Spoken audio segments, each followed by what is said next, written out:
무언가의 가치를 알 수 있는 가장 좋은 방법은 바로 그 무언가를 잃게 되는 것다.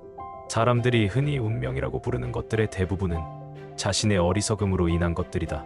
사람들은 혼자 있을 때야 비로소 자신다워질 수 있다. 행복의 최대적은 고통과 지루함이다. 우리가 겪는 거의 모든 슬픔은 다른 사람들과의 관계에서 비롯되는 것이다. 사람들은 자신이 가진 것에 대해서는 거의 생각하지 않고 자신에게 부족한 것에 대해서만 생각한다. 돈이라는 것은 바닷물과 같다. 더 많이 마실수록 더 갈증이 나는 것이다. 그리고 명성도 마찬가지다. 모든 사람들은 이 세상의 한계를 통해 자신의 비전의 한계를 정한다. 우리는 다른 사람들처럼 되기 위해 우리 자신의 대부분을 잃어버리고 산다. 심하게 불행해지지 않는 방법은 바로 너무 많은 행복을 기대하지 않는 것이다. 좌절을 경험한 사람은 자신만의 역사를 갖게 된다. 그리고 인생을 통찰할 수 있는 지혜를 얻는 길로 들어선다. 강을 거슬러 헤엄치는 사람만이 물결의 세기를 알 수 있다. 우리는 내가 가진 것은 생각하지 않고 항상 갖지 못한 것만 생각한다. 불쾌한 일을 무시하고 과소평가하는 것은 행복을 위한 훌륭한 처세법이다. 행복을 위해서는 타인의 판단을 중시하는 명예욕과 일종의 허영심을 버릴 필요가 있다. 행복은 쾌활함의 정도에 비례해서 커지고 괴활함은 육체와 정신적인 건강에 좌우된다. 행복은 만족을 모른다. 착시 현상과 비슷하다. 우리가 행복에 가까워지고 있을 때 행복은 지평선처럼 저 먼 곳으로 달아난다. 행복은 주어진 환경 그 자체보다는 대상을 인식하는 개인의 기질에 좌우된다. 인간의 행복과 불행은 무엇으로 자신의 마음을 가득 채우느냐에 달려있다. 인간은 행복할 때는 자신이 행복하다는 것을 느끼지 못하지만 불행해져야 그때가 행복했다는 것을 깨닫는다. 그렇다면 나에게 현재의 행복이란 없고 행복은 과거의 기억으로만 존재한다는 이야기다. 인간의 행복은 거의 건강에 의하여 좌우되는 것이 보통이며 건강하기만 하다면 모든 일은 즐거움과 기쁨의 원천이 된다. 반대로 건강하지 못하면 이러한 외면적 행복, 즐거움이 되지 않을 뿐 아니라 뛰어난 지정의조차도 현저하게 감소된다. 용기란 우리들 인간이 행복을 누리는 데 있어서 하나의 중요한 구실을 하는 요소이기도 한 것이다.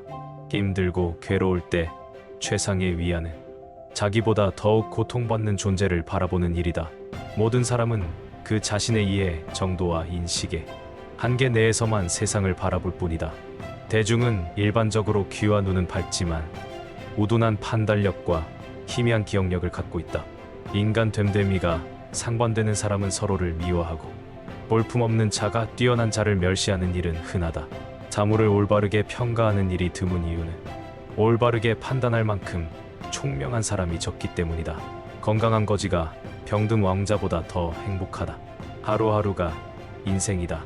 잠에서 깨어날 때는 다시 태어남이고 하루를 마치고 침대로 가는 건 죽음을 뜻한다. 재능은 타깃을 보고 타깃을 정확히 맞출 수 있지만 천재는 사람들이 볼 수 없는 타깃을 본다. 인간은 진정 혼자 있음을 통해서 자기 자신을 알게 된다. 한 인간이 고독을 소중하게 생각하지 않으면 자유의 소중함도 모를 것이다. 왜냐하면 인간은 진정 혼자 있을 때만 자유롭기 때문이다. 모든 이별을 통해 죽음이 어떤 것인지 알 수 있고 모든 재회는 부활을 뜻한다. 모든 사람은 자신이 보는 만큼만 세상을 보고 그게 전부라고 생각한다. 세계는 곧 나의 인식의 반영이다. 모든 진리는 인정받기 전에 세 단계를 거친다. 첫째, 조롱받고, 둘째, 반대에 부딪히고, 셋째, 자명한 진실로 간주한다. 지력이 뛰어날수록 고통에도 민감한 편이지만 그는 뛰어난 통찰력과 굳센 의지로 세상에 맞설 줄 안다. 인생에서 가장 강력하고 놀라운 사건은 대부분 사랑이라는 감정에 의해 만들어진다. 인간은 본능적으로 자신의 정신이나 신체적인 불완전성을 보완해주는 이성에게 끌린다. 모든 사람은 자신과 닮은 것을 좋아한다. 비슷한 영혼은 멀리서도 알아보고 인사를 나눈다. 아무리 좋은 돌도 연약한 팔로 던지면 멀리 못 가듯 위대한 걸작도 우둔한 사람을 만나면 빛을 잃는다. 소중한 깨달음도 기록해두지 않으면 소멸하고 만다. 일기는 경험과 지혜를 축적하는 매우 훌륭한 수단이다. 예의는 지혜에 속하고 물에는 무지에 속한다. 흘러가는 시간은 권태에 사로잡힌 자들을 벌한다. 정신이 빈약한 사람들이 재물로 남을 앞서려고 한다. 지혜로운 사람은 생각과 말 사이에 간격을 유지한다. 예술이야말로 인간을 고통과 욕망에서 벗어나게 해주는 신성한 탈출구이다. 음악이야말로 예술 중에서 으뜸이며 훌륭한 음악을 듣는 것은 정신을 목욕시키는 것과 같다. 한 사람의 천성은 결코 쉽게 변하지 않는다. 지나치게 관대하고 다정하면 상대방은 무례해진다. 인간은 자신을 찬양하는 사람보다 자신을 경멸하는 사람에게 더 신경을 쓴다. 이기적인 성품을 지닌 사람은 늘 비탄에 빠지며 타인의 감정 따위는 무시한다. 격한 어조로 말하지 말라. 그것은 언제나 비이성적인 말을 동반한다. 환경이 변하면 이해관계도 변하기 때문에 상대방의 태도나 행위도 달라질 수 있음을 명심하라. 젊은 시절은 통찰력과 상상력에서 뛰어난 시기이고 노년 시절은 통합력과 분별력에서 뛰어난 시기이다. 뛰어난 예술품도 반복해서 보면 감흥이 없어지는 것처럼 관찰력이 가장 뛰어난 시기는 노년이 아니라 청년기이다. 교육의 실패는 실제 경험에 앞서 학생들에게 자식을 먼저 주입하려고 할 때 일어난다. 성격이 소유물보다 행복에 더 큰 영향을 끼치지만 사람들은 정신을 수양하기보다는 재산을 늘리려고 애쓴다. 성공은 자신의 천성에 유리한 것은 취하고 천성에 어울리지 않는 것은 배척함으로써 만들어진다. 교만의 그늘이 무수한 장점을 가려버리는 일은 흔하다. 우리들이 어려운 형편에 있을 때는 과거의 좋은 기억들을 회상한다는 것이 매우 유용한 일이 될 수 있지만 좋은 형편에 있을 때는 나빴던 기억 따위가 매우 냉혹하고 불완전한 것이 된다는 것은 참으로 기묘한 사실이다. 우리들 인간과 비교해 볼 때 짐승은 한 가지 참된 지혜를 가지고 있다는 것이다. 그것은 현재라고 하는 순간을 늘 차분하고 조용한 기분으로 지낸다는 것이다. 이 세상에 있는 모든 생물은 살려고 하는 의지를 충분히 가지고 있으나 이 의지가 충분히 만족되지 않기 때문에 산다는 것은 괴로운 것이다. 약간의 근심, 고통, 고난은 항시 누구에게나 필요한 것이다. 바닥짐을 싣지 않은 배는 안전하지 못하여 곧장 잘 수 없으리라. 인생의 최초 40년은 내게 텍스트를 부여하고 나머지 30년도 그에 대한 주석을 부여해준다. 인생의 첫 40년은 자신이 직접 쓴 소설이며 나머지 30년은 그 소설을 해설해준다. 의사는 사람들의 연약함을 보고 변호사는 모든 사악함을 그리고 신학자는 모든 어리석음을 본다.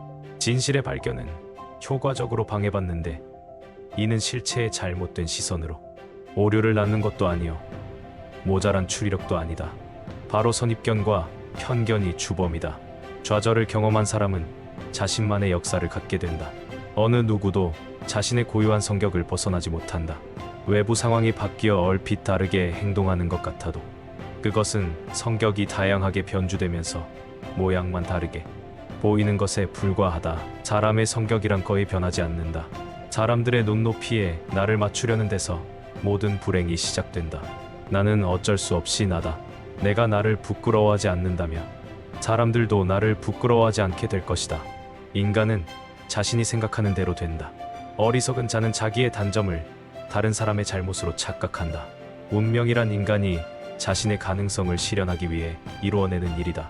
인생에서 가장 행복한 시간은 바로 보는 미래와 즐기는 현재가 균형을 이룰 때이다. 우리는 자신이 세운 법칙의 죄수가 되어버린다. 인간은 자신의 행동으로 스스로 만들어낸 것이며 그것이 자신의 운명이 된다. 세상에는 진실보다는 인기를, 현실보다는 모양새를, 인간보다는 인격을 중요시하는 사람들이 너무 많다. 인생에서 실패하지 않는 유일한 방법은 다시 일어나는 것이다.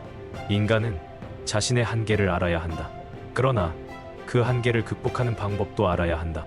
성공은 자신의 천성에 유리한 것은 취하고 천성에 어울리지 않는 것은 배척함으로써 만들어진다.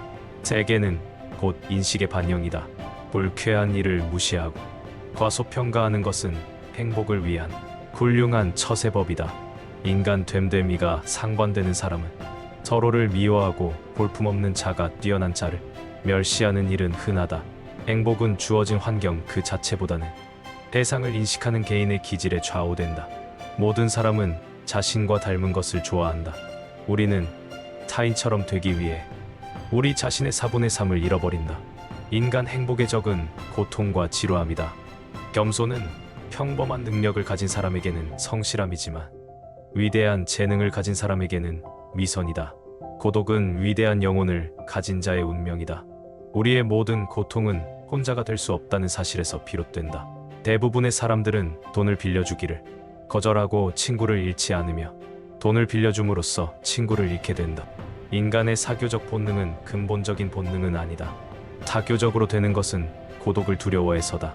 고독을 사랑하지 않는 사람은 자유를 사랑하지 않는 사람이다. 인간은 고독할 때 자유로워진다. 어떤 행운이 다가와도 기쁨에 사로잡히지도 슬퍼하지도 말아라. 왜냐하면 만물은 늘 변화할 것이고 행운 또한 그러할 것이다. 행복의 두 가지 적수는 고통과 심심함입니다. 자비는 도덕의 기초입니다. 명예는 얻어야 할 것이 아니라 잃어서는 안 되는 것입니다. 지나치게 고요한 인생은 행복이 아니라 치면의 고통입니다. 내면의 세계가 실제 세계보다 더 중요하며 더 복잡합니다. 자신 안에서 행복을 찾는 것은 어렵지만 다른 곳에서는 불가능합니다. 사랑은 매우 특별한 감정입니다. 사랑의 불가사의함은 이것이 그렇게 특별한 것이기 때문입니다. 고통이 있는 곳에는 그만큼의 지혜가 있습니다. 삶은 큰 실수입니다. 하지만 이것은 우리가 절대적으로 피할 수 없는 것입니다. 사람들은 자신이 가진 것이나 더 크게 보이게 하는 것보다 없는 것을 가지고 있으며 그것을 추구합니다. 남을 칭찬함으로써 우리는 그들을 지배합니다. 진실은 단순함과 조화로운 미로입니다. 젊은이들은 성공하기 위해 노력하고 나이 든 이들은 실패하지 않기 위해 노력합니다. 사람은 항상 자신의 모든 쾌락을 충족시키는 것이 불가능하다는 것을 알아야 합니다. 괴로움과 고통은 존재의 본질입니다. 인간은 모든 것을 찾고 있지만 실제로는 자신을 찾고 있습니다. 이성은 지식의 열매입니다. 우리는 항상 자신의 미래에 대해 생각합니다. 그러나 우리는 절대로 지금에 대해 생각하지 않습니다. 우리는 결국 자신의 운명을 선택합니다. 잠든 윤리는 영혼에 의해 자유롭게 행해져야 합니다. 인간은 자신을 지배해야 하며 그렇게 하지 않으면 다른 것들에게 지배당합니다. 만족스러운 삶을 살기 위해서는 욕심을 줄이는 것이 중요합니다. 괴로움은 삶에서 필수적입니다. 이것은 우리에게 성취감을 주며 인생의 의미를 찾게 해줍니다. 생각 없는 삶은 죽은 것과 같습니다. 최고의 인간은 자신의 본성을 이해하고 그것을 극복하는 사람입니다. 삶은 용기 있는 결정의 연속입니다. 용기란 우리들 인간이 행복을 누리는 데 있어서 하나의 중요한 구실을 하는 요소이다. 지나치게 몸이나 정신을 혹사시키는 것은 수명을 줄일 뿐 아니라 신체적인 활력도 앗아간다. 나무가 튼튼해지기 위해 바람이 필요하듯 인간이 건강해지기 위해서는 운동이 필요하다. 행복의 90%는 건강에 달려있다. 좋은 책을 사는 것은 그것을 읽기 위한 시간도 같이 사는 것이다. 좌절을 경험한 사람은 자신만의 역사를 갖게 된다. 그리고 인생을 통찰할 수 있는 지혜의 길로 들어선다. 하루는 작은 일생이다. 아침에 잠이 깨어 일어나는 것은 탄생이요 아침은 짧은 청년기를 맞는 것과 같다. 상쾌한 그러다가 잠자리에 누울 때는 인생의 황혼기를 맞는 것이라는 것을 알아야 한다.